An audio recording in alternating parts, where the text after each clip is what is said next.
Guys ഇന്ന് നമുക്കൊരു Telugu streamer കിട്ടിയിട്ടാ. ആള് BGMI പാർട്ണറാണ്. അതിനുമ്പ് ഒരു 1v2 കണ്ടു കിട്ടാ. എനിക്കാണെങ്കിൽ വെസ്റ്റും ഇല്ല ഹെൽമെറ്റും ഇല്ല. ആ എയിം ട്രാൻസ്ഫർ എങ്ങനെയുണ്ടായി ഗായ്സ്?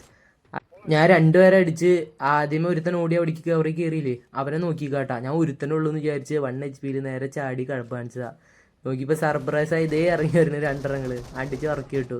ഇനി ഒരു 1v2 കൂടിയാണ് പോച്ചിങ്ങിൽ വെച്ച് കിട്ടിയതാട്ടാ. കണ്ടു നോക്ക് നിങ്ങൾ. ഫസ്റ്റത്തെ അവനെ ഞാൻ അടിച്ച് നോക്കിട്ടു കേട്ടാ. രണ്ടാമത്തെ ഈ വീടിൻ്റെ അകത്തുണ്ട്. അപ്പോൾ ഞാൻ അടിക്കാൻ നോക്കുമ്പോഴേക്കും അവൻ ഓടും അങ്ങടേക്ക്. അപ്പോൾ എന്നിട്ട് ഞാൻ എൻ്റെ M7 റീലോഡായി കയറി FPP ചേഞ്ച് ചെയ്ത് അടിക്കും കേട്ടോ.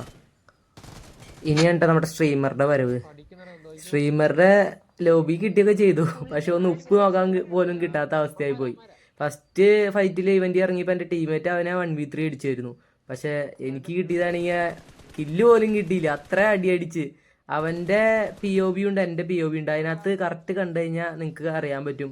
ലാസ്റ്റ് ബുള്ളറ്റ് വരെ അവൻ്റെ മേത്ത് കണക്ട് ചെയ്തിട്ടുണ്ട്. പക്ഷെ കില്ല് കിട്ടിയത് വേറെ അവനെ നോക്കിട്ട ആൾക്കാണ്. അത് എന്തുകൊണ്ടാണ് കിട്ടാത്തതെന്ന് എനിക്ക് ഇതുവരെ മനസ്സിലായിട്ടില്ല. നിങ്ങൾ കണ്ടു നോക്ക്, എന്നിട്ട് എന്താ കില്ല് കിട്ടായിരുന്നെന്ന് പറയും. ഈ BGMIക്കാരല്ലെങ്കിൽ അങ്ങനെയാ, കുമ്മനടിക്കാൻ നോക്കുമ്പോൾ നമുക്ക് കില്ലും തരില്ല. ആ കറക്റ്റ് എൻ്റെ M4ൻ്റെ ഹിറ്റ് മാർക്ക് അവൻ്റെ മേത്ത് കൊള്ളണ കാണാം നിങ്ങൾക്ക് ഈ സെക്കൻഡിൽ.